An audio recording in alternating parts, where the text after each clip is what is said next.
খবর এলো যে আপনার যে খাদেম, যে গোলাম লোকমান, সে তো বড় বুদ্ধিমান মানুষ। বলে কেমন? যেখানেই যায় উট ভেড়া ছাগল ইত্যাদি তো পালে, তো যখন যেখানে যায় উট ভেড়াগুলো ছেড়ে দিয়ে তারপরে এক জায়গায় বসে, আর সব রাখালরা তার চারদিকে এসে বসে যায়, আর উনি জ্ঞানপূর্ণ কথা বলে। তার জ্ঞানের কথা শুনে মানুষগুলি হা করে তাকায় থাকে। বাদশা মনে করলেন যে আমার ভেড়া ছাগল রাখে, তার যদি হয় এত জ্ঞান, তো তারও তো আমার আটকায় রাখা ঠিক না। আচ্ছা, জ্ঞানটা কেমন তো একটু পরীক্ষা তো করি।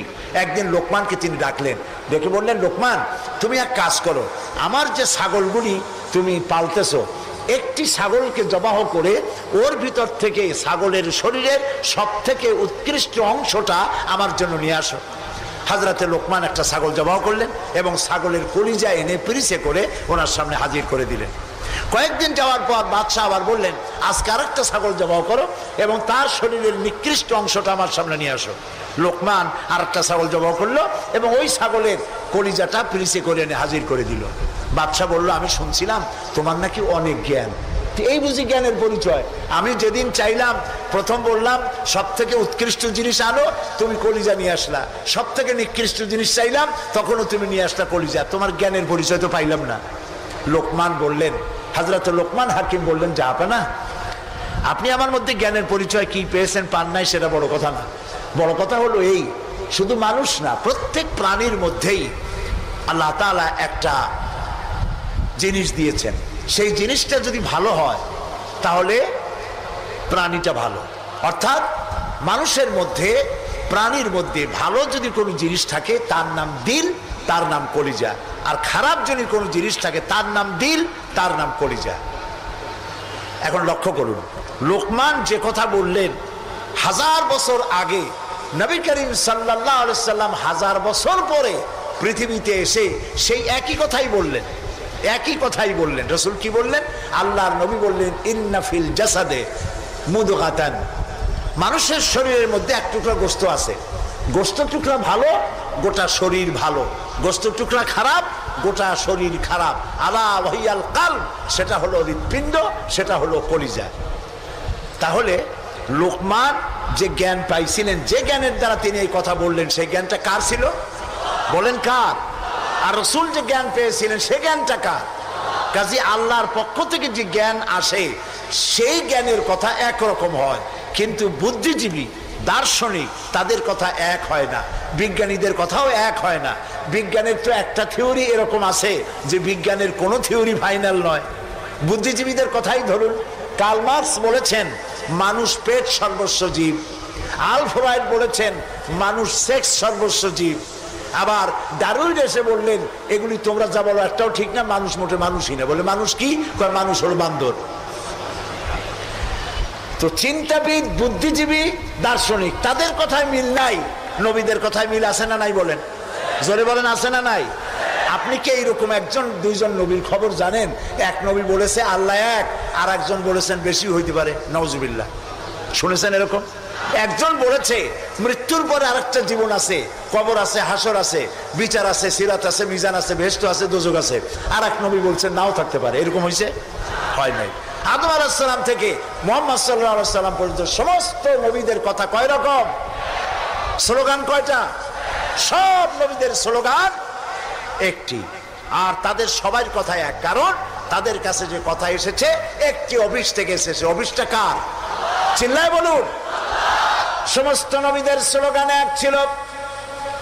আদম আলাইহিস সালাম থেকে শুরু করে বিশ্ব নবী মুহাম্মদ রাসূলুল্লাহ সাল্লাল্লাহু আলাইহি ওয়াসাল্লাম পর্যন্ত সব নবীদের স্লোগান ছিল লা ইলাহা ইল্লাল্লাহ, লা ইলাহা ইল্লাল্লাহ, লা ইলাহা ইল্লাল্লাহু মুহাম্মাদুর রাসূলুল্লাহ।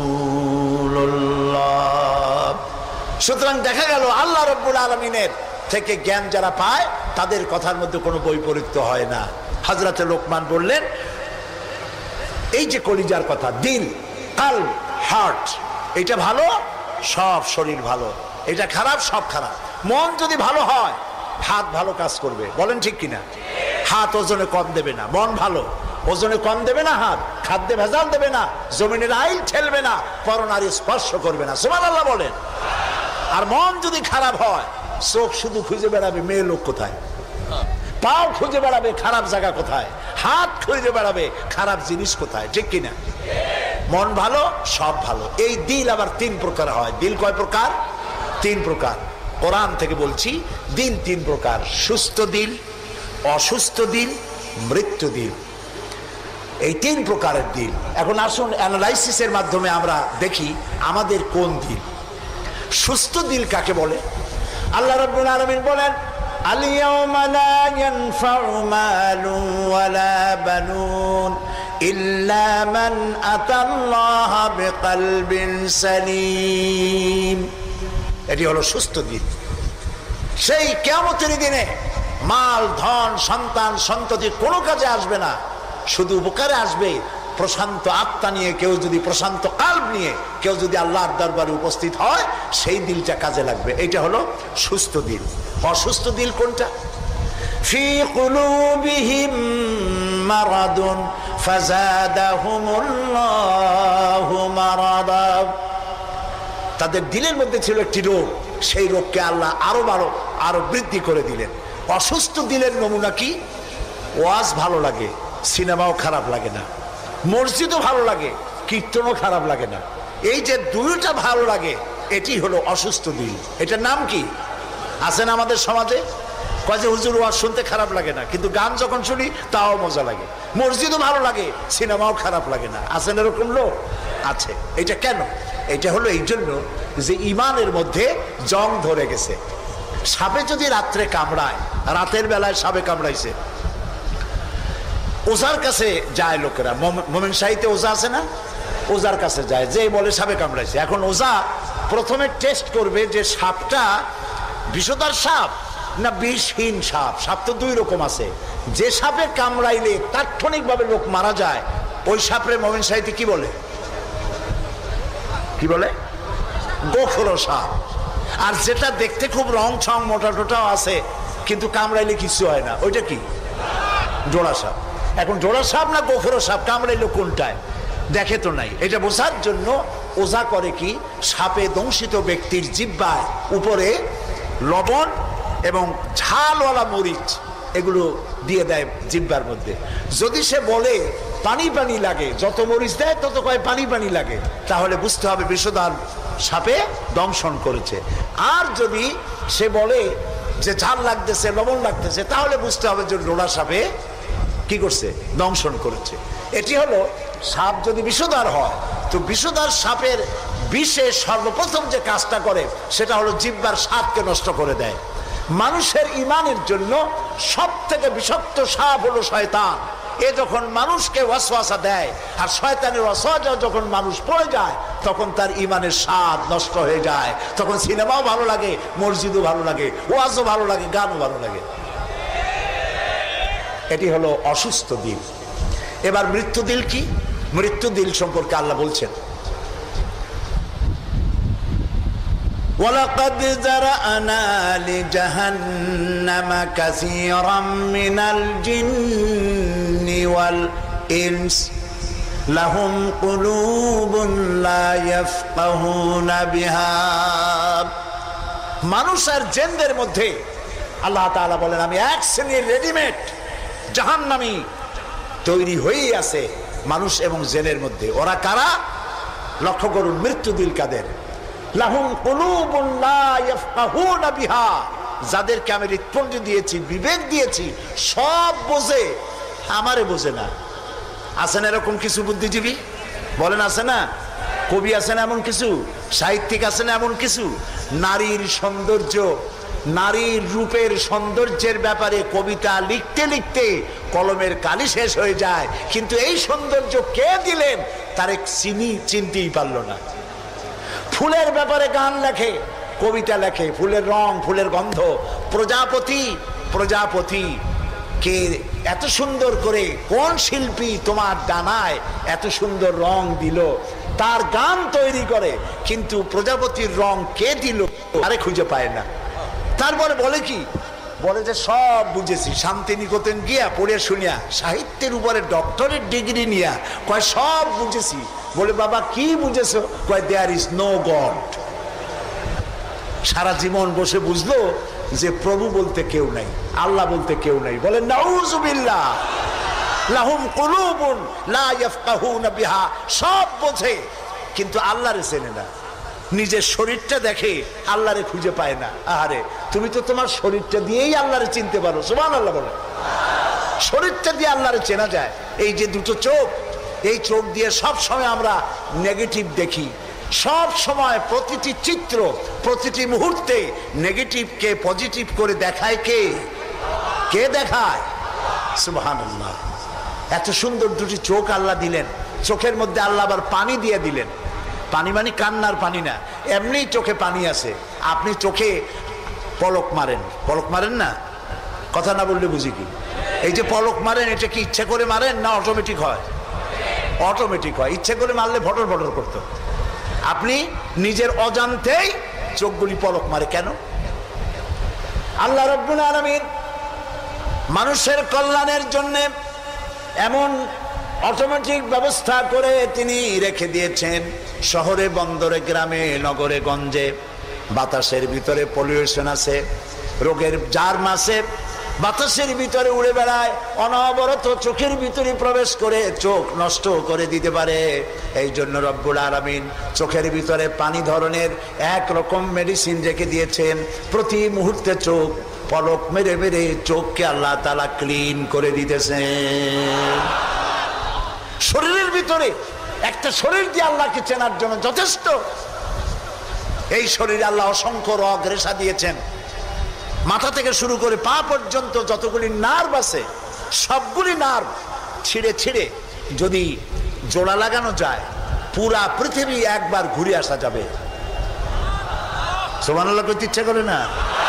আর যদি পাশাপাশি সাজায় রাখেন, 3 একর জমিন লাগবে একটা মানুষের রগ সাজায় রাখতে।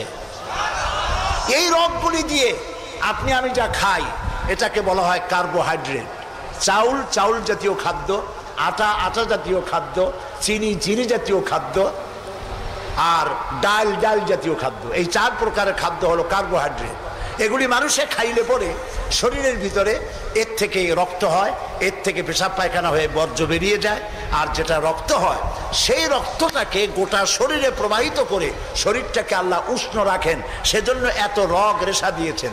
এখন এই রক্তগুলিকে মাথা থেকে শুরু করে পা পর্যন্ত পৌঁছে দেওয়ার জন্য আল্লাহ একটা জেনারেটর রেখে দিয়েছেন বুকের মধ্যে। কন্তবুদ্ধি করে জেনারেটর নামটা কি? মাশাআল্লাহ, বুঝে ফেলেছেন। জেনারেটরের নাম হার্ট। সেটা অনবরত সিস্টোলিক এন্ড ডায়াস্টোলিক এভাবে করে সম্প্রসারণ সংকোচন এরকম করতেছে।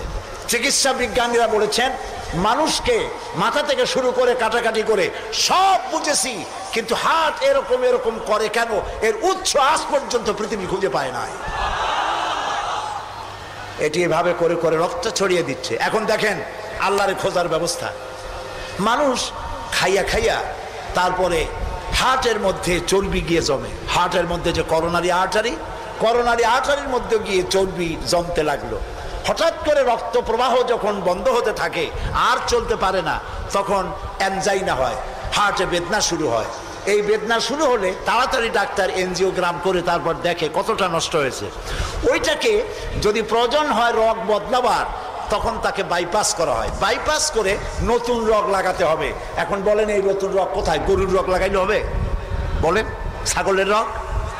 এখন আল্লাহ রব্বুল আলামিনকে চেনা সহজ। ওই রব্বুল আলামিন এমন সুন্দর ব্যবস্থা রেখেছেন, কারো যদি বাইপাস ওপেন হার্ট সার্জারি করার যদি প্রয়োজন হয়, রগের যদি 2-4টা রগ যদি লাগে, আল্লাহ রাব্বুল আলামিন মানুষের হাতের মধ্যে পায়ের মধ্যে স্পায়ার পার্টস কতগুলি রগ রেখে দিয়েছেন।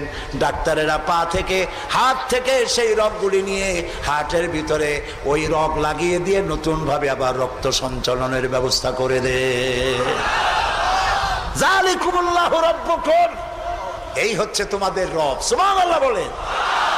ইনি আল্লাহ যিনি এই ব্যবস্থা করেছেন। কিডনি লাগে একটা মানুষের জন্য কয়টা?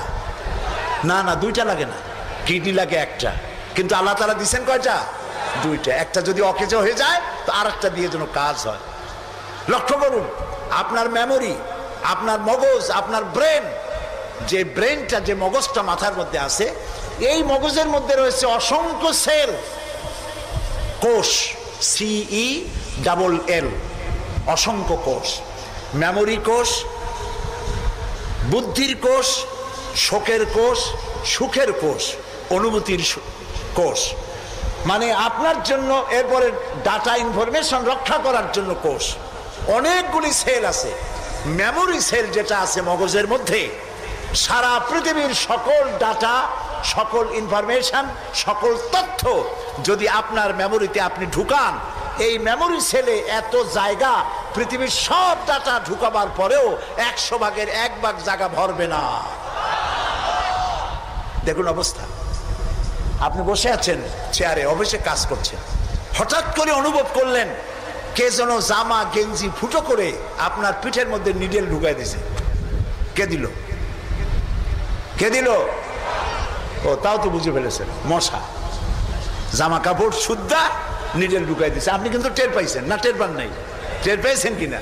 এই টের পাওয়ার জন্য আল্লাহ রাব্বুল আলামিন চামড়ার মধ্যে অসংখ্য কোটি কোটি লোমকূপ সৃষ্টি করেছেন। লোমকূপ দিয়ে ঢুকলো, আপনি টের পেয়ে গেছেন। টের পাওয়ার সাথে সাথে এই খবরটা চলে গেছে বুদ্ধির কাছে। বুদ্ধির একটা সেল আছে না ব্রেনে, আপনার ওই যে মগজের মধ্যে, ওইখানে চলে গেছে খবর যে পিঠের মধ্যে একজন ইনজেকশন করতে গেছে। বুদ্ধির সেল সাথে সাথে হাতের উপরে ফ্যাক্স পাঠায় দিয়ে ফ্যাক্স ঠাট করে মেরে দিয়েছে পিঠের উপরে, মশার গোষ্ঠী সাফ হয়ে গেছে। সময় লাগে নাই 1 সেকেন্ডও, সাথে সাথে অ্যাকশন, ডাইরেক্ট অ্যাকশন। সুবহানাল্লাহ। কপালে যদি থাকে আল্লাহরে চিনতে কষ্ট হয় না, আর কপালে না থাকলে শান্তিনিকেতন থেকে PhD ডিগ্রি করে কাফের হয়ে যায়, মুরতাদ হয়ে যায়, কপাল পুড়ে যায়। এই জন্য অল্পের মধ্যে বুঝতে সহজ, যদি ঈমান থাকে কিসমতে। প্রিয় ভাই সব, আল্লাহ রাব্বুল আলামিন বলছেন লাহুম কুলুবুন লা ইয়াফকাহুনা বিহা, তাদেরকে হৃদয় দিয়েছি, তাদেরকে বিবেক দিয়েছি, সব বুঝলো, আমারে বুঝলো না। তাদের আমি কান দিছি, সব শুনলো, কিন্তু আমার কথা, হকের দাওয়াত শুনলো না। চোখ দিলাম, সব দেখলো, কিন্তু সবকিছু দেখে আমারে খুঁজে পাইলো না। এদের অবস্থাটা কি? আল্লাহ রাব্বুল আলামিন বলেন উলাইকা কাল্লানাম, এরা চতুষ্পদ জানোয়ারের মতো। আল্লাহ বলেন না, তাতেও হয় না, বালহুম আদাল, এরা জানোয়ারের চাইতেও নিকৃষ্ট। বলেন নাউজুবিল্লাহ। জানোয়ারের চাইতেও নিকৃষ্ট। আমি চিন্তা করলাম যে আল্লাহ তাআলা জানোয়ার বলছিলেন, তা তো একটা ঠিক ছিল। জানোয়ার বলেছেন, জানোয়ার কে বললেন? পশু কে বললেন? আল্লাহ তাআলা বলেছেন। এখন চিন্তা করলাম আল্লাহ পশু বললেন, ঠিক আছে, কিন্তু পশুর চাইতেও খারাপ এই কথাটা বললেন কেন? বুঝে আসতেছিল না। আল্লাহ তাআলা বলেন, কোরআন যদি কেউ বুঝতে চায় তো বুঝার জন্য আমি তার দিল খুলে দেবো। সুবহানাল্লাহ। ওয়া মান ইয়াত্তাকিল্লাহা ইয়াজআল লাহু মাখরাজা, আল্লাহকে ভয় করে কেউ পথ চলতে চাইলে আল্লাহ পথ তৈরি করে দেন। আমি চিন্তা করে দেখলাম সত্যিই তো জানোয়ারের চাইতেও তো মানুষগুলা খারাপ। ওই সব মানুষ যারা আল্লাহরে চিনল না। কিরকম দেখেন, আপনারা অনেকে বাড়িতে কুকুর পোষেন। কুকুর পোষে না মানুষ? কুকুর সাংঘাতিক বুদ্ধিমান প্রাণী এবং প্রভু ভক্ত।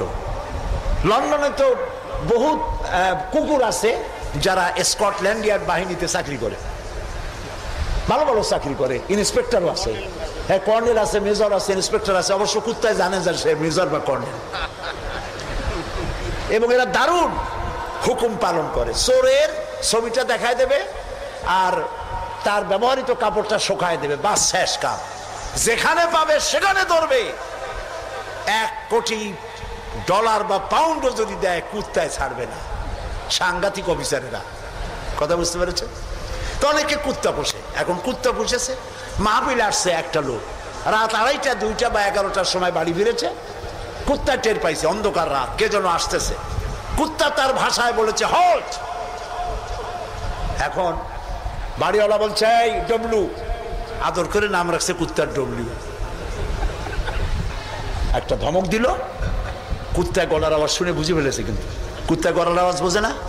কুত্তা তো ভালো গরুতেও বোঝে। আপনি আপনার গরুরে ডাক দেন অন্ধকারে, গরু আপনার ডাকের সাড়া দেবে, কাছে আসবে। আসে না এরকম? অন্ধকারে গিয়ে গরুর ডাক দিলে বাড়িওয়ালার ডাকে গরু সাড়া দিয়ে আসে না? বিল দিয়ে আসে না? কুত্তায় থেমে গেল, বুঝতে পারলো এ তো আমার মালিক, আমি তো ভুল করছি।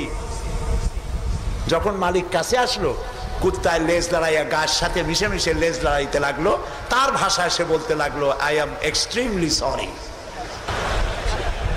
ও গ্রিন সিগন্যাল, লেজ নাড়াইয়া গ্রিন সিগন্যাল দিয়ে দিল, হুজুর আপনি যাইতে পারেন, স্যার আপনার জন্য দরজা খোলা। কিন্তু এইখানে যদি চোর হইতো আর ডাকাইত হইতো, আর যত বলতো ডবলু থাম, তাহলে সে কি থামতো? গর্দানে কামড়াইতো, না হয় ঠ্যাঙ্গে কামড়াইয়া ঠ্যাং ঠং ভেঙে দিত, ঠিক কিনা? তাহলে বোঝা গেল কুত্তায় মালিকও চেনে, শত্রুও চেনে। আল্লাহ কয় উলাইকা কাল আনাম, এগুলো জানোয়ারের চাইতে খারাপ, বালহুম আদাল, এই জন্য খারাপ। কুত্তায় তো মালিক চিনলো, দুশ্মনও চিনলো, বন্ধুও চিনলো। এই মানুষগুলি আল্লাহকে চিনল না, প্রভুকে মালিককে চিনল না, তাকে অস্বীকার করলো। কুত্তার চাইতেও নিকৃষ্ট। প্রিয় ভাই সব, মানুষের এই তিন প্রকারের দিল, সুস্থ দিল, অসুস্থ দিল, আরেকটি হলো কি দিল? মৃত্যু দিল। সকল প্রকার দিলের একটা চিকিৎসা আল্লাহ কোরআনে করে দিয়েছেন, সুবহানাল্লাহ। আল্লাহ রাব্বুল আলামিন বলেন, সব হৃদয় জনিত, কলব জনিত রোগের চিকিৎসা হলো আলা বিযিকিরিল্লাহি তাতমাইন্নুল কুলুব। একমাত্র আমার স্মরণ, আমার জিকির, আমার স্মরণ মানুষের অন্তরাত্মাকে ঠান্ডা করে দিতে পারে, কলিজা ঠান্ডা করে দিতে পারে। আমার স্মরণে, আমার জিকিরে, আমার পথ অনুসরণে। প্রিয় ভাই সব, হযরত লোকমান তিনি বলছেন, আল্লাহ তাআলা বলছেন, আমি তাকে কি দিয়েছিলাম? জ্ঞান দান করেছিলাম। সেই জ্ঞানের ভিত্তিতে জ্ঞান দিয়েছিলাম এই জন্য যেন তিনি আমার শুকর আদায় করে। হযরত লোকমান আল্লাহর দেওয়া জ্ঞান দিয়ে শুকর আদায় করলেন এইভাবে যে তিনি আল্লাহর গুণগান, আল্লাহর তাওহীদের প্রচার শুরু করে দিলেন, সুবহানাল্লাহ। আল্লাহ তাআলা বলছেন, ওমান ইয়াশকুর, যে ব্যক্তি কৃতজ্ঞতা স্বীকার করে তা তার নিজের জন্য, আর যে করে না সে তার নিজের ক্ষতিই করে। এই যে আমরা মাগরিবের নামাজ পড়লাম, এই নামাজ পড়ছি কার জন্য? বলেন সবাই। উপকার হবে কার? উপকার হবে আমার। এই যে মাঝে মধ্যে আপনারা আলহামদুলিল্লাহ বলেন, সুবহানাল্লাহ বলেন, এতে উপকার কি আল্লাহ না আমার? বলেন সবাই। আমার। তামাম পৃথিবীর এটা এই জন্য যে আল্লাহ তাআলা বিরাটত্ব, খুব লক্ষ্য করুন, আল্লাহ তাআলা বিরাটত্ব, মহানত্ব, শ্রেষ্ঠত্ব এবং মর্যাদার যে স্তরে আল্লাহ তাআলা আছেন, আমরা শুকর করে, প্রশংসা করে, সেজদা করে সেই স্তর থেকে 1 ডিগ্রি উপরে উঠাইতে পারবো না। এবং যেখানে তার মর্যাদা আছে, সারা পৃথিবীর সব মানুষ যদি আল্লাহকে অস্বীকার করে, ওই স্তর থেকে 1 ডিগ্রি নিচে নামানো যাবে না, অসম্ভব। এই জন্য কৃতজ্ঞতা যে প্রকাশ করে সে আল্লাহর জন্যই করে। আমরা যদি আল্লাহর জিকির আজগার না করি, আল্লাহর ক্ষমতা শেষ নাকি? বলেন। আল্লাহ রাব্বুল আলামিন বলেন, ইউসাব্বিহু লিল্লাহি মা ফিস সামাওয়াতি ওয়া মা ফিল আরদ। আকাশে যা কিছু আছে, জমিনে যা কিছু আছে, এর মাঝখানে যা কিছু আছে, সব আমার জিকির করছে, আমার তাসবিহ করছে। আপনারা বসন্তকালে গাছের ডালে শোনেন কোকিল পাখি কুহু কুহু করে ডাকতেছে। আল্লাহ রাব্বুল আলামিন বলেন, ওয়ালাকিন লা তাফকাহুনা তাসবিহাহুম, তোমরা ওদের তাসবিহ বোঝো না। তোমরা শোনো কুহু কুহু, আসলে সে ডাকে আল্লাহু আল্লাহু। বউ কথা কও, আছেন একটা পাখি মমন সাইতে নাই, আছে?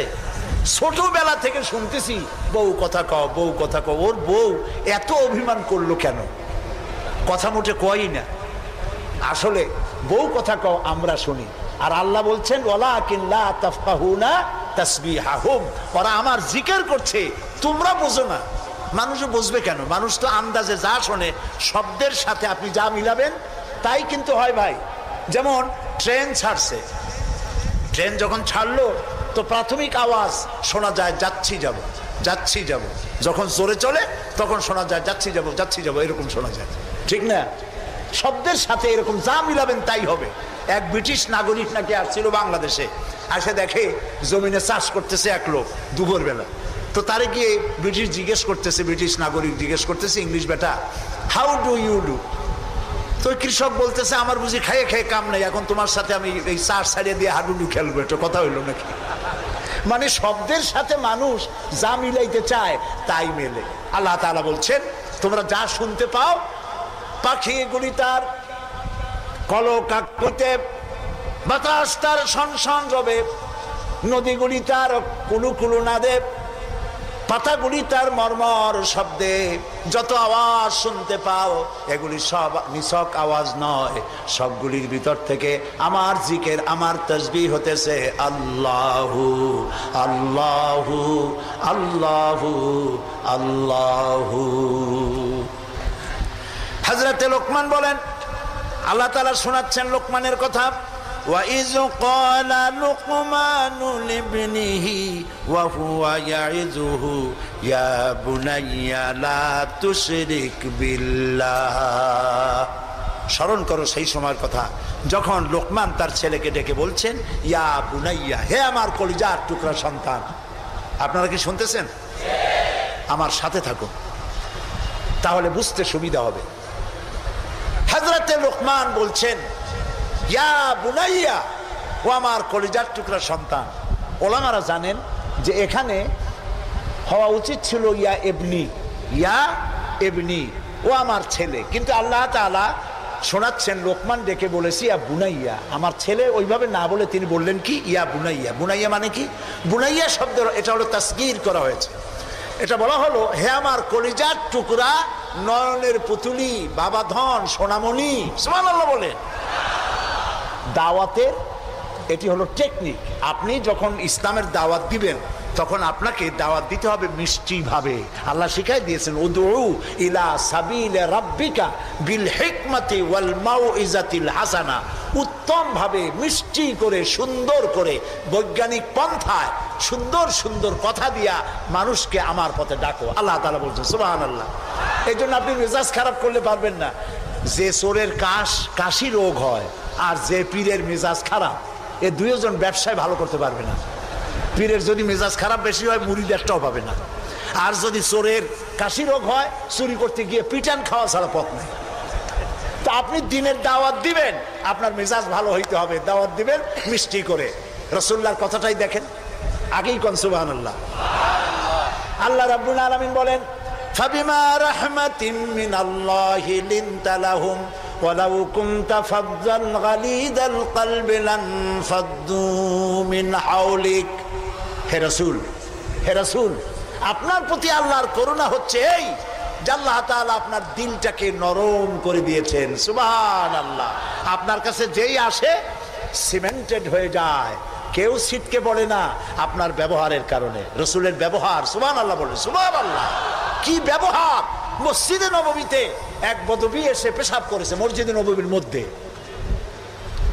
আচ্ছা কোন তো এই মোমেন শাহীতে মসজিদের মধ্যে না, মসজিদের বাইরে দাঁড়াইয়া দেওয়ালের উপরে যদি কেউ পেশাব করে আপনি কি করবেন? জি বুঝতে পারছি আপনারা কি করবেন। চেহারা দেখি বোঝা যায় আপনারা কি করতে পারেন। মসজিদের ভেতরে পেশাব করতেছে রাসূলের সামনে, সাহাবায়ে কেরামদের চোখ মোটা হয়ে গেছে, ভাবখানা এই রাসূল পারমিশন দেন ওরে জম্মের মতো পেশাব করাই দেই। রাসূলুল্লাহ বললেন না না, বাধা দিও না, তাহলে সে অসুস্থ হয়ে যেতে পারে, তার সবটা আনলোড হতে দাও। সবটা শেষ হইল, রাসূলুল্লাহ তাকে কাছে ডাকলেন, ডেকে বললেন তুমি যে কামটা করলা তুমি কি জানো এটা কি? কয় না তা জানি না। তিনি বললেন এটা হলো মসজিদ, আমরা এখানে আল্লাহর সেজদা দেই। তোমার যখন এই কাজের দরকার হবে তখন বাইরে গিয়ে করবা। তোমাদের উপাসনালয় আছে না? কয় যে আছে। তো সেইখানে যদি এই কাম কেউ করে তাহলে তোমার কেমন লাগবে? এই কাজটা আর কখনো করবা না। লোকটি বলল আমি তো শুনেছিলাম আপনি বাদশাহ, তা আমি এখন বুঝলাম আপনি বাদশাহ না। বাদশাহ হইলে যে কাম আমি করছি এতে তো আমার কল্লা এতক্ষণ গড়াগড়ি যাইতো। আপনি তো বাদশাহ না, আপনি অবশ্যই অবশ্যই আল্লাহর নবী, কোনো সন্দেহ নাই আমার মনের মধ্যে। এই ছিল রাসূলের ব্যবহার। রাসূলুল্লাহ সাহাবীদের দিকে তাকায় বললেন, ইন্নামা বুইসতুম মুয়াসসিরিন, ও সাহাবীরা, আল্লাহ তোমাদেরকে পাঠাইছেন মানুষের কাছে দ্বীনকে সহজ করার জন্য, কঠিন করার জন্য নয়। রাসূলুল্লাহ যখন দাওয়াতের লোক পাঠাতেন বলতেন, ইয়াসসিরু ওয়ালা তুআসসিরু, মানুষকে সহজ করে দ্বীন বুঝাও, কঠিন করে বুঝায়ও না। বাশশিরু ওয়ালা তুনাফিরু, বেহেশতের খবর দিয়া মানুষকে দ্বীনের পথে ডাকো। জাহান্নাম জাহান্নাম, এটা করলে জাহান্নাম, সেটা করলে জাহান্নাম, জাহান্নামের ভয় দেখিয়ে মানুষকে দ্বীনের রাস্তা থেকে সরিয়ে দিও না। সুবহানাল্লাহ। এই ছিল রাসূলের ব্যবহার। তাই মানুষকে দাওয়াত দেওয়ার সময় টেকনিকটা, লোকমানের দাওয়াত ছেলের প্রতি আল্লাহ কত পছন্দ করেছেন। তিনি ডেকে বলছেন, ইয়া বুনাইয়া, ও আমার কলিজার টুকরা, আমার বাবা। আপনি নিজে হাসানা মোমেন সাহিদ এমন বখাটে ছেলে, মাথায় উল্লুকের মতো চুল, হাতে ভাল্লুকের মতো নখ, গলায় সোনার সেন, এরকম মোমেন সাহিদে নাও থাকতে পারে। কিছু পোলাপান আছে মাথায় চুল রাখিয়া একটা কেমন কেমন ভাব, তারপরে গলায় মোটা সোনার চেন, পৌষ মাসের শীতেও সামনের 2-3টে বোতাম খুলে থই, লোকেরা যেন বোঝে উনি একখান কিছু ঝুলাইছে। এইরকম ছেলেকে যদি আপনি তো রাগ করে আছেন, ছেলে আপনার কথা শোনে না, যদি ভাত খাওয়ার সময় ডাকেন, সোনামণি, বাবা, কলিজার টুকরা, নয়নের পুতুলি, আব্বু, একটু কাছে আয়, আরে ও যত বড় খারাপ হোক আপনার পায়ের কাছে চলে আসবে। আপনি ওর কপালে একটা চুমা দেন, ওর গালে একটা চুমা দেন, আব্বু, এই যে তুমি জামা কাপড় পরছো এগুলো মাইকেল জ্যাকসনের জন্য শোভা পায়, তুমি রসুলের উম্মত, মুসলমান মায়ের পেটে আসছো, এটা তোমার জন্য শোভা পায় না আব্বু, এই কামটা তুমি করো না, আমার অসম্মান হয় সমাজে। এই কথা বললে হাজার রাত ও শোনার চাইতে আপনার এই মধুর ডাকে আপনার ছেলেকে হেদায়েত হতে পারে। হযরতে লোকমান এইটা শিখাইছেন, ইয়া বুনাইয়া, ও আমার কলিজার টুকরা সন্তান। নসিহত শুনে মনে হয় যে ছেলে খুব ছোট, কিন্তু আসলে ছোট না। ছোট ছেলের এত বড় নসিহত করা যায় না। নসিহতের গুরুত্ব বুঝে বোঝা যায় ছেলে ছোট না, ছেলে বড়, কিন্তু ডেকেছেন তিনি সোনামণি বলে। যেমন আমাদের দেশে খোকা আছে, গেদা আছে। আমাদের বরিশালে পিরোজপুরে বাচ্চা ছেলেদেরকে আদর করে ডাকে গেদা, আর বেশি আদর করলে কয় গেদু। মোমেন সাহিত্যে কি কয়? খোকা কয় না? খোকা বা গেদা কিছু বলে তো বাচ্চাদেরকে? গেন্দা, গেন্দা তো আরো মজা। এখন গেন্দা, জি। তো খোকারে ডাক দিল, এই খোকা, গেন্দু, আরে মেহমান আসছে, একটু চাটা নিয়ে আয়। মেহমান মনে করে গেন্দু বুঝি খুব ছোট, গেদা খুব ছোট।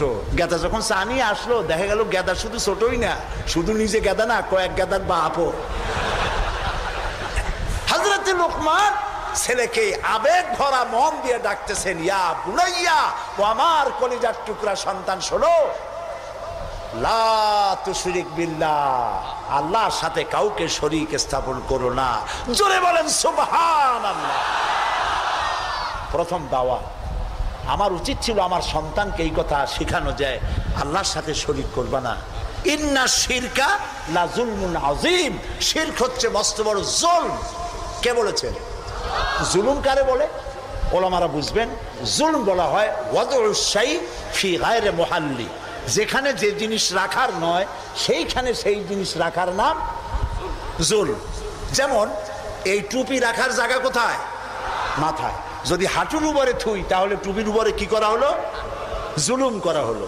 নৌকা রাখার জায়গা কোথায় বলেন? সেইটা যদি রাস্তার উপরে টানায় থই তাহলে নৌকার উপরে কি করা হয়? জুলুম করা হয়। যে জিনিস যেখানে রাখার ওটা সেখানে রাখতে হবে, উল্টা করলে কি হবে? জুলুম হবে। হযরতে লোকমান বলছেন, ইন্না শিরকা লা যুলমুন আযীম, শিরক হচ্ছে মস্ত বড় জুলম। তাহলে শিরকটা কি? শিরক হলো আল্লাহর কাছে যে সব সাহায্য পাওয়া যায় ওই সব সাহায্য অন্যের কাছে চাওয়া যাবে না। সাহায্য, ওয়াইজা সাআলতা ফাসআলিল্লাহ ওয়াইজা ইসতাআনতা ফাসতাইন বিল্লাহ, ক্বালা নবী সাল্লাল্লাহু আলাইহি ওয়াসাল্লাম। নবী করিম সাল্লাল্লাহু আলাইহি ওয়াসাল্লাম বলেছেন, কিছু চাইতে হলে কার কাছে চাও? অন্যের কাছে চাইলে কি হবে? শিরক হবে। কোনটা একটু বোঝেন। আপনারা বিরক্ত হচ্ছেন না তো? নিতান্ত পেশাব পায়খানার বেগ না হলে মানুষের মধ্য দিয়ে হাঁটবেন না, একটু বলে নিলাম। আমি আপনাদেরকে কাউকে কষ্ট দিতে চাই না। নিতান্ত প্রচন্ড পেশাব পায়খানার চাপ না হলে মানুষের মধ্য দিয়ে হাঁটা ঠিক না। মুসলমানদেরকে কষ্ট দেওয়াও কবিরা গুনার শামিল। তো আল্লাহ তাআলার সঙ্গে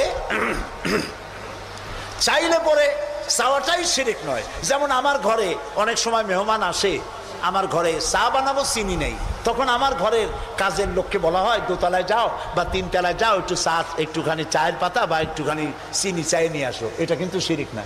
আমি বাড়ি বানাইতেছি, টাকায় কুলাইতে পারছি না, আমি দেলোয়ার হোসেন খান দুলু ভাইকে বললাম, ভাই আমরা তো পার্লামেন্টে একসাথে থাকি, আমি তো টাকায় কুলাইতে পারতেছি না, আমার 10 লাখ টাকা দেন। এটা শিরক না। কথা কি বুঝে আসতেছে? কোনটা শিরক? শিরক হলো বিবাহ করেছে 8-10 বছর বাচ্চা হয় না, এই বাচ্চা আপনি কোনো খাজা বাবা কোনো পীরের মাজারে চাইতে পারবেন না, এটার নামই শিরক। আমার অসুখ হয়েছে, আমি রোগ মুক্তির জন্য কোনো পীরের নামে মানত করতে পারি না, হারাম।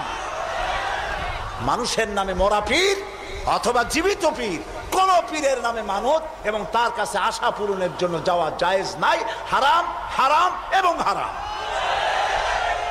সন্তান দেবে কে? চিল্লায় বলেন। সন্তান দেওয়ার মালিক তিনি, তিনি ছাড়া কেউ সন্তান দিতে পারে না। এই দেখুন কোরআন, কোরআনে কারিমে রব্বুল আলামিন বলেন, আমি কাউকে কন্যা দেই, আমি কাউকে পুত্র দেই, কন্যা দেই না, কন্যা দেই তো পুত্র দেই না, আবার কাউকে কন্যাও দেই পুত্রও দেই, আবার কাউকে কিছুই দেই না। ইন্নাল্লাহা আলা কুল্লি শাইইন কাদির। সমস্ত জিনিসের উপরে ক্ষমতা কার? সবাই বলেন আল্লাহ তাআলার ক্ষমতা। আচ্ছা, আরেকটা কথা বলেন, আপনারা জবাব দেন, পীর বুজুর্গ তারা বড় না নবীরা বড়? কারা বড়? মানুষে বোঝে না, সেই জন্য বলে পীর পয়গম্বর। কথা বলতে গিয়ে বলে পীর পয়গম্বর, মনে হয় যেন পীর আসছে আগে, পয়গম্বর আসছে পরে। কি অন্যায় কথা। প্রিয় ভাই সব, পীর আর নবী তুলনা দেওয়া মোটেও জায়েজ নাই। তবে একথা আমি বলতে পারি, সারা পৃথিবীর সব পীর, সারা পৃথিবীর সব আলেম সব যদি একত্রিত হয়, একজন নবীর জুতার সমান হবে না। বলেন সুবহানাল্লাহ। তারা আল্লাহর নবী, কোন নবীর কোনো ভুল নাই, গুনাহ নাই, মাসুম, বেগুনাহ, আল্লাহ নিজে তাদেরকে হেফাজত করেন। সুবহানাল্লাহ। এবার দেখুন, আমরা সন্তান চাইতে আমাদের লোকেরা গেল মাজারের কাছে, আর হযরতে জাকারিয়া আলাইহিস সালাম সূরা আলে ইমরান, আমি কি গল্প করতেছি না কোরআন শুনাইতেছি? সূরা আলে ইমরান আপনারা পড়বেন। সূরা আলে ইমরানের মধ্যে আছে হযরতে জাকারিয়া আলাইহিস সালাম বুড়া হয়ে গেছেন, সন্তান নাই, একটাও নাই। তিনি আল্লাহর কাছে ফরিয়াদ করলেন, আল্লাহ আমি একদম বেওয়ারিস হয়ে যাব মরিয়া, তুমি আমাকে একটা সন্তান দিও। একদিন তিনি নামাজ পড়তেছিলেন, নামাজের মধ্যে হযরতে জিবরাইল আলাইহিস সালাম আসলেন। হযরতে জিবরাইল ওহী নাজিল করলেন। আল্লাহ তাআলা বলেন, হে জাকারিয়া, আমি তোমাকে সুসংবাদ দিতেছি, তোমাকে একটি পুত্র সন্তান দেওয়া হবে। পুত্র সন্তানটি জন্মগ্রহণ করার সঙ্গে সঙ্গে নাম রেখে দিও ইয়াহইয়া। ছেলে হবে, সন্তান হবে, সন্তান হবে ছেলে, আর নাম রেখে দিলেন কে? আল্লাহ নিজেই। হযরতে জাকারিয়া প্রশ্ন করলেন জিবরাইলকে, জিবরাইল, আল্লাহ তো বললেন যে আমারে আল্লাহ ছেলে দিবেন, কিন্তু এই ছেলেটা হবে কেমনে? আমি তো বুড়া, সোজা হয়ে খাড়াইতেও পারি না, আমার বউ হলো বুড়ি, আকিম, বন্ধা, বাজা, জিন্দিগিতে বাচ্চা হয় নাই, আমি বুড়া, বউ বুড়ি, বাচ্চা হবে কেমনে? হযরত জিবরাইল জবাব দেন নাই। জবাব দিয়েছেন কে? মাত্র একটি শব্দ দিয়ে জবাব দিয়েছেন তিনি। আল্লাহ তাআলা বলেছেন, কাযালিক, যেমনি ইচ্ছে করি তেমনি বাচ্চা দেব। সুবহানাল্লাহ বলে। আল্লাহ তাআলা কিছু করতে চাইলে তিনি তো কুন ফায়াকুনের মালিক। দুইটা অক্ষর, কোন, কাফ আর নুন, কোন। আল্লাহ বলেন কোন, দেনান দেয়ার হয়ে যায়। সুবহানাল্লাহ। আল্লাহ তাআলা মানুষ বানাবেন, বাপ মা কিছু দরকার নাই, খালি কতটুকু মাটি হইলি সারলো, পারছে কিনা বানাইতে? বলেন, নাম কি? কাদাও দরকার নাই। আল্লাহ মানুষ বানাবেন, বাপ মা, বাপের দরকার নাই, খালি একটা মেয়ে লোক দরকার, পারছেন না বানাইতে? কে তিনি? ঈসা আলাইহিস সালাম। ফাআলুল লিমা ইউরি, যা খুশি তাই তিনি করতে পারেন। এই আল্লাহরে থুইয়া তোমরা যাও কই? ফাইনা তাযহাবুন, কোথায় যাও? মুসলমানেরা বোঝে না। প্রিয় ভাই সব, আফসোস করে বলি, লোকেরা মাজারে যায়, মাজারে যাইয়া যা করে এই মুসলমানরা, মুসলমানই থাকে না। আমার নিজের চোখে দেখা চট্টগ্রামে বাইজিদ বোস্তামির মাজার তারা বলে, কিন্তু ইতিহাস বলে না যে ওখানে ওনার কবর আছে। উনি ওখানে আসছিলেন একবার, এটা ইতিহাসে পাওয়া যায়। তো একটা পুকুর আছে, আমি একবার গেলাম, এত লোক যায় কি দেখি, গিয়া দেখি একটা পুকুর, সেই পুকুরের মধ্যে বিরাট বিরাট কচ্ছপ, বোধ হয় ওর 4টা কচ্ছপ এই মঞ্চে ধরবে না, এত বড় বড় কচ্ছপ, গায়ে সেদলা পড়ে গেছে। মুসলমান, মাথায় টুপি, মুখে দাড়ি, গরুর কলিজা খাসির কলিজা নিয়ে গেছে, কাটিয়া কাটিয়া কচ্ছমরে খাওয়ায়, আর কচ্ছমের পায়ে হাত দিয়ে চুমা খায়। নাউজ বিল্লাহি মিন যালিক। বুজুর্গ কচ্ছম, মুসলমানে কদমুচি করে কচ্ছমের। আমি দেখে চিন্তা করলাম, ক্ষুধার্ত, তৃষ্ণার্ত, এতিম, গরিব মানুষের যদি এই দৃশ্য দেখে, তাহলে সে হয়তো আফসোস করে বলবে, আল্লাহ, মানুষ না হইয়া কোনো পীরের দরবারে কচ্ছম হইলে তাও মাঝে মধ্যে একটু কলিজা খেতে পারতাম, এখন তো ভাতও পাই না। নাউজুবিল্লাহ। একটা গাছ দেখলাম দূরের থেকে, অনেক ফল। আমি চিন্তা করলাম, গাছে এত ফল হয়, কি গাছ? কাছে গিয়ে দেখি কি ফল, ইট আর পাথর ঝুলানো, দড়ি দিয়া ইট পাথর ঝুলানো। আমি জিজ্ঞেস করলাম, ভাই এগুলো কি? এগুলো মেয়ে লোকেরা ঝুলাই গেছে। কেন? যেসব মেয়ে লোকের বাচ্চা হয় না, ওরা এখানে মানত করে, ইট ঝুলাবো, পাথর ঝুলাবো। তো এর সিগনিফিকেন্স কি, দর্শনটা কি? যে দর্শন হলো এই মেয়ে লোকদের ধারণা যে এইভাবে ঝুলাই থুয়ে গেলে এ যেমন ভার হয় ডালের মধ্যে, ওই রকম পেটের মধ্যে ভার হইতে হইতে একদিন বাচ্চা হয়ে যাবে। কি আশ্চর্য কথা! আহারে মুসলমান, প্রিয় ভাই, সব মাজারে লোকেরা যায় আর সেখানে চাদর দেয়, আগরবাতি দেয়, মোমবাতি দেয়। আপনারা দেন না, এরকম মমিন সাইতে নাই? আছে এরকম মাজার? আচ্ছা, দেওয়ার সময় আপনারা কি এই চিন্তা করেন যে এই যে টাকাটা দিলাম, এই টাকা দিয়ে পীর সাহেব কি বেঁচে আছেন? উনি কি এগুলি খেতে পারবেন? কমলা, বেদানা, আঙ্গুর কিনে খেতে পারবেন? অথবা তার বউ বাচ্চা কেউ বেঁচে আসে খেতে পারবেন? দেন কেন? এই দেওয়ার ফলে এই টাকাগুলি দিয়ে কি হয়? ওইখানে বসে আছে কিছু লোক যারা মাথায় শালু কাপড় বাঁধা, আছে না?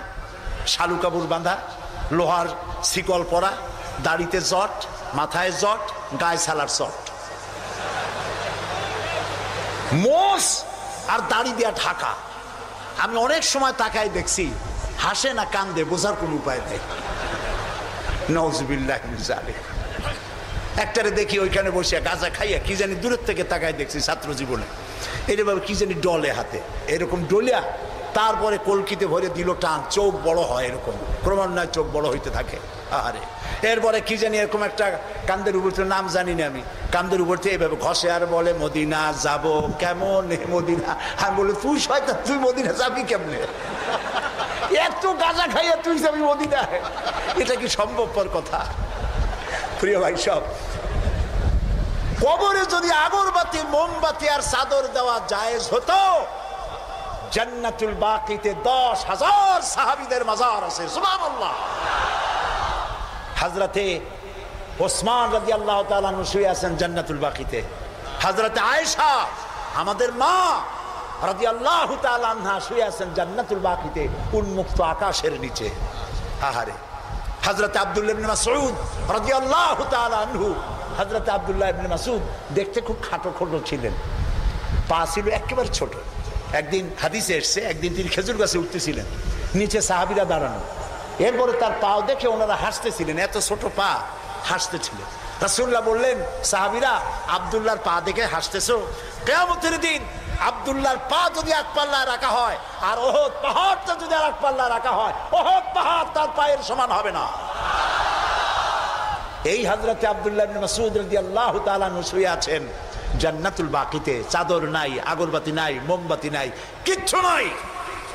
রাসূলুল্লাহ বলেছেন, জান্নাতুল বাকিতে, বাকি থেকে কিয়ামতের দিন 70,000 আহলে বাকি চাঁদের মতো চেহারা নিয়ে বিনা হিসাবে আল্লাহর জান্নাতে চলে যাবে। ওইখানে চাদর নেই, আর আমরা আমাদের দেশের পীর সাহেবদের মাজারে চাদর দিয়ে, আগরবাতি দিয়ে, মোমবাতি দিয়ে সর্বনাশ করছি। প্রিয় ভাই, সব এটি শিরক, এটা জীবনেও আমরা আর করবো না। রাজি আছেন? রাজি আছেন? কারা কারা রাজি? 2 হাত উঁচু করে দেখা। আলহামদুলিল্লাহ বলি, হাত নামান, বলি আলহামদুলিল্লাহ, জোরে বলেন আলহামদুলিল্লাহ। প্রিয় ভাই, সব কি বলবো, কত কথা বলবো। তনহামা দাগ দাগ শোধ, পম্বা কুজা কুজা নেহাম, সারা অঙ্গে ব্যথা, ঔষধ দেবো কোথা, ইঞ্জেকশন দেওয়ার জায়গাও নাই, সব নষ্ট করে ফেলাইছি। কিছু পীর বাইর হয়েছে, কেউ বলে তিনি নাকি সুফি সম্রাট, শুনছেন না? না, সুফি সম্রাট বলেন, নাউজুবিল্লাহ। এমন সব আকীদা, এমন সব কথাবার্তা প্রচার করা হয়, যাতে ঈমান নষ্ট হয়ে যায়। কি মারাত্মক কথা তিনি বলেছেন! তিনি নাকি স্বপ্নে দেখতেছেন রাসূলুল্লাহ বিবস্ত্র অবস্থায় ময়লার স্তূপে পড়ে আছেন, আর উনি হাত দিয়েছেন, আর অমনি কাপড় চোপড় পরা অবস্থায় তিনি বেঁচে উঠছেন। এর দ্বারা তিনি বলতে চান যে তিনি নাকি মুহাম্মদী ইসলামের পুনর্জীবন দানকারী। বলেন নাউজুবিল্লাহ। প্রথমে তো মুহাম্মদ সাল্লাল্লাহু আলাইহি ওয়াসাল্লামের ইসলাম না, ইসলাম কার? আর উনি পুনর্জন্ম দিতে কে? বিশ্ব আশিকে রাসূল সম্মেলনের নামে শিরক আর বিদআতকে ছড়ানো হচ্ছে। মুসলমানেরা, এইটা নাজাতের পথ না, নাজাতের পথ এইটা। নাজাতের পথ কোনটা? জোরে বলেন। নাজাতের পথ কোরআন, এর দ্বিতীয় কোনো রাস্তা নাই। সেই কথাই হযরত লোকমান বুঝাচ্ছেন। হযরত লোকমান বলেন, লা তুশরিক বিল্লাহ, ও আমার কলিজার টুকরা সন্তান, আল্লাহর সাথে কাউকে শরীক স্থাপন করো না। ইন্নাশ শিরকা লাযুলমুন আযীম, শিরক হচ্ছে মস্ত বড় জুলুম, এর কাছেও যেও না। প্রিয় ভাই সব, আমরা যদি না খেয়ে থাকি, কে আমাদের খাওয়ায়? আমাদের জাতির পিতার মুখ দিয়ে শুনুন, কে আমাদের জাতির পিতা? এই ব্যাপারে আপোষ করবেন? জীবন চলে যাবে মুসলমানের, এই ব্যাপারে কোনো আপোষ নাই। মিল্লাত আবিকুম ইব্রাহিম, আমাদের জাতির পিতা ইব্রাহিম আলাইহিস সালাম, তিনি কি বলছেন? আল্লাযী হুয়া ইউতঈমুনি ওয়া ইয়াসকিন, আমি যখন ক্ষুধার্ত হই আল্লাহ আমারে খাওয়ায়, আমি যখন তৃষ্ণার্ত হই আল্লাহ আমারে পান করায়। এটাই হচ্ছে তাওহীদ। ওয়াইদা মারিদতু ফাহুয়া ইয়াশফিন, আমি যখন অসুস্থ হই আল্লাহ আমারে রোগ মুক্ত করেন। সুবহানাল্লাহ। যা চাইবেন কার কাছে চাইবেন? প্রিয় ভাই সব, লোকেরা বোঝে না, না বুঝে সব করে। তাবিজের আর একটা শিরক আছে। অবশ্য মোমেন সাহিত্যে তাবিজের কারবার নাই, এখানেও আছে তাবিজ। আর তাবিজ কোরআন শরীফ দিয়ে তাবিজ লেখে, সেই তাবিজের আবার কায়দা আছে। ধান্দা লাগাবার জন্য বলে খালের পানি, বিলের পানি, পুকুরের পানি, টিউবওয়েলের পানি, সালার পানি, খালের পানি, 7 জায়গার পানি, জাফরানের কালি, এগুলো নিয়ে কাগজের উপরে দাগ দিয়ে তারপর কতগুলি নাম্বার লেখে। 752, 313, 1472, 1771। হাবি জাবি আপনারা দেখেন খুলে, আমি যা বললাম উল্টো একটাও বলছি নাকি? এগুলো লিখা তারপরে লেখে ইয়া জিব্রাইল, ইয়া মিকাইল, ইয়া ইসরাফিল, ইয়া আরেকটা কিছু। আমি একজনের গলায় দেখলাম এত বড় তাবিজ, বললাম ভাই এত বড় তাবিজ, এর মধ্যে কি? কয় যে সর্বনাশ, এ বলাই যাবে না। বললাম কেন? কয় যে আমার ক্ষতি হবে। কিচ্ছু হবে না ভাই, খোলো তো একটু দেখি। তারপরে তাবিজটা খুললাম, মোমটম ছাড়াইয়া তাবিজ দেখলাম যে ওইভাবে দাগ দাগ দেওয়া, আর চতুর্দিকে লেখা ইয়া বধু হো, ইয়া বধু হো। তা আমি বললাম ভাই এই তাবিজ লিখছে কে? বললো মসজিদের ইমাম সাহেব। ডাকে ইমাম সাহেব আসলাম, বলল ভাই ইমাম সাহেব এই তাবিজ আপনি লিখছেন? কয় হ্যাঁ। তা আমি বললাম ভাই বধু হো কি? কয় হুজুর আমি নিজেও বুঝি না বধু হো কি।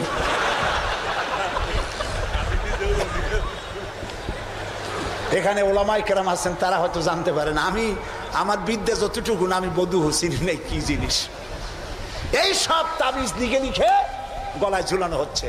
পীর সাহেবদের কাছে যায়, লাল সুতো কালো সুতো নিয়ে যায়, পীর সাহেবরা পরে ফুদায় গিরে দেয়, ফুদায় গিরে দেয়। এই সুতা গলায় বান্ধা, তারপরে এই সব তাবিজ ঝুলানো। হাদিস শরীফে এসেছে শিরক। শিরক রাসূল এটা করেন নাই, একজন সাহাবী তাবিজের ব্যবসা করেন নাই।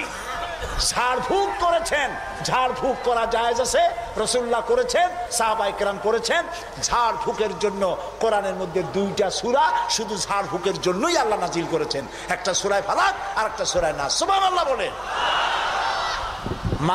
মানুষের ক্ষতি করতে পারে, জাদু টোনা করতে পারে, সেজন্য রাসূলুল্লাহ বলেছেন, লক্ষ্য করেন হাদিস, সূরা ফালাক সূরা নাস 3 বার পড়বে ফজরের পরে, 3 বার পড়বে রাতে শোয়ার সময়। পড়িয়া হাতের মধ্যে ফু দিয়া এই হাত দুটো মাথা থেকে শুরু করে শরীরের মধ্যে ডলে দিবে। রাসূলুল্লাহ নিজে এটা করতেন। আল্লাহ রাসূল বলেছেন এই আমল যে করবে, দুষ্ট জিন, দুষ্ট শয়তান, দুষ্ট মানুষের অনিষ্টতা থেকে আল্লাহ তাকে হেফাজত করবেন। সুতরাং এই তাবিজের ব্যবসা ছাড়া উচিত এবং সব রকমের শিরক থেকে মুক্ত হওয়া উচিত। তাহলে আল্লাহ তাআলা আমাদের প্রতি রহম করবেন। আল্লাহ তাআলা জিজ্ঞেস করছেন, ছেলে মেয়ে সুস্থতা অসুস্থতা মানুষের কাছে চাও কেন? আলাইসাল্লাহু বিকাফিন আবদা। আবার শোনেন কে বলতেছেন কথা, আলাইসাল্লাহু বিকাফিন আবদা। আমি আল্লাহ, আমি কি আমার বান্দার জন্য যথেষ্ট নই? আপনারা বলেন অবশ্যই যথেষ্ট, চিল্লায় বলেন অবশ্যই যথেষ্ট। আল্লাহ তাআলা যদি যথেষ্ট হন তাহলে আমরা শিরকের কাছে কেন যাব? আল্লাহ কি পছন্দ করলেন দেখেন, আল্লাহ তাআলা পছন্দ করে লোকমানের কথা উঠাই দিলেন যে শিরক করব না, শিরক হলো মস্ত বড় জুলুম। এই শিরকের কথা একটি আয়াত পড়ে শেষ করে দেই। আমরা কি আল্লাহর সাথে দেখা করতে চাই বলেন? এটা তো খুব খারাপ কথা হলো। আমি বললাম আমরা কি আল্লাহর সাথে দেখা করতে চাই? এই 4-5 জন করলো চাই, আর বাকি লোকের অবস্থা তো খুবই করুন। আমরা কি আল্লাহর সঙ্গে দেখা করতে চাই? এইবার বুঝেছেন, প্রথমে বুঝছিলেন না। আল্লাহ রাব্বুল আলামিন বলেন ফামান কানা ইয়ারজু লিকা রাব্বিহি ফালইআমাল আমালান সালিহান ওয়ালা ইউশরিক বিইবাদাতি রাব্বিহি আহাদা। যদি কেউ রবের সঙ্গে দেখা করতে চায়, তোমরা যদি আল্লাহর সঙ্গে দেখা করতে চাও, 2টা কাজ করবা। 1 নম্বর হলো ভালো ভালো কাজ করো, নেক কাজ করো।